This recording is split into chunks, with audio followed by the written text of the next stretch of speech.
ଆଜିର ଗୁରୁତ୍ୱପୂର୍ଣ୍ଣ ଖବର ଉପରେ ନଜର ପକାଇବା 21 ଅଗଷ୍ଟ ଦିନ 1 ଆଜି ଭାରତ ପାଣିପାଗର ସୂଚନା ସୌରାଷ୍ଟ୍ର ଏବଂ କିଛି ସ୍ଥାନମାନଙ୍କରେ ଅତି ପ୍ରବଳ ବର୍ଷା ସହିତ ପୃଥକ ଭାବରେ ଅତି ପ୍ରବଳ ବର୍ଷାର ସମ୍ଭାବନା ରହିଛି। ଅରୁଣାଚଳ ପ୍ରଦେଶ, ଆସାମ, ମେଘାଳୟ, ଗୁଜରାଟ କ୍ଷେତ୍ର ଏବଂ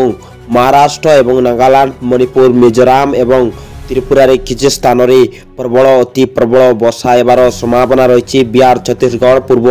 ରାଜସ୍ଥାନ, ଝାଡ଼ଖଣ୍ଡ ଏବଂ କର୍ଣ୍ଣାଟକ ଏବଂ ଗୋଆ, ମଧ୍ୟପ୍ରଦେଶ, ଓଡ଼ିଶା, ଉତ୍ତରାଖଣ୍ଡ ଏବଂ ପଶ୍ଚିମବଙ୍ଗ, ସିକିମରେ କିଛି ସ୍ଥାନରେ ପ୍ରବଳ ବର୍ଷା ହେବାର ସମ୍ଭାବନା ରହିଛି। ବିହାର, ଜାମ୍ମୁ କାଶ୍ମୀର, ଲଦାଖ, ଗିଲଗିଟ୍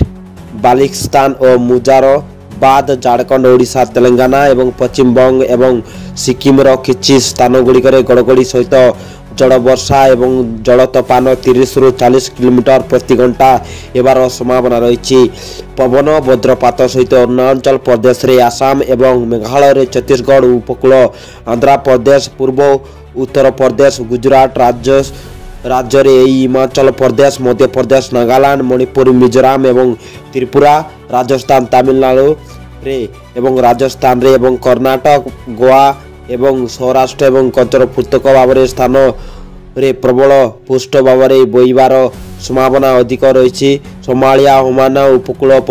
ପଶ୍ଚିମ କେନ୍ଦ୍ର ଆରବ ସାଗର ଅଧିକାଂଶ ସଂଲଗ୍ନ ଏବଂ ଦକ୍ଷିଣ ପଶ୍ଚିମ କେନ୍ଦ୍ର ଆରବ ସାଗର କିଛି ଅଂଶରେ ଏବଂ ଏହାର ନିକଟବର୍ତ୍ତୀ ଅଞ୍ଚଳରେ 45 ରୁ 55 କିଲୋମିଟର ବେଗରେ ପବନ ବହିବା ସହିତ 65 କିଲୋମିଟର ବେଗରେ ପବନ ବହିବାର ସମ୍ଭାବନା ରହିଛି ଏବଂ ଉତ୍ତର ଗୁଜରାଟ ଓ ଉତ୍ତର କର୍ଣ୍ଣାଟକ ଏବଂ ଉପକୂଳ ପଶ୍ଚିମବଙ୍ଗ ଏବଂ ସଂଲଗ୍ନ ପୂର୍ବ କେନ୍ଦ୍ରୀୟ ବଙ୍ଗୋପସାଗରରେ, ଉତ୍ତର ବଙ୍ଗୋପସାଗର, ଉତ୍ତର ଆନ୍ଧ୍ରପ୍ରଦେଶ ଏବଂ ଉତ୍ତର ଓଡ଼ିଶା, ପଶ୍ଚିମ ଉପକୂଳ ମନ୍ନାନ୍ତର ଉପସାଗର ଉପରେ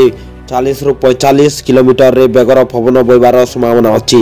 ଦକ୍ଷିଣ ଗୁଜରାଟ ଉପକୂଳ ଏବଂ କର୍ଣ୍ଣାଟକ ଏବଂ ଗୋଆ ଉପକୂଳ ଏବଂ ସଂଲଗ୍ନ ସମୁଦ୍ର ଅଞ୍ଚଳରେ ପୂର୍ବ କେନ୍ଦ୍ରୀୟ ଆରବ ସାଗର ଅଧିକାଂଶ ଅଂଶରେ 45 ରୁ 55 କିଲୋମିଟର ବେଗରେ ପବନ ବହିବାର ସମ୍ଭାବନା ଅଛି ଏବଂ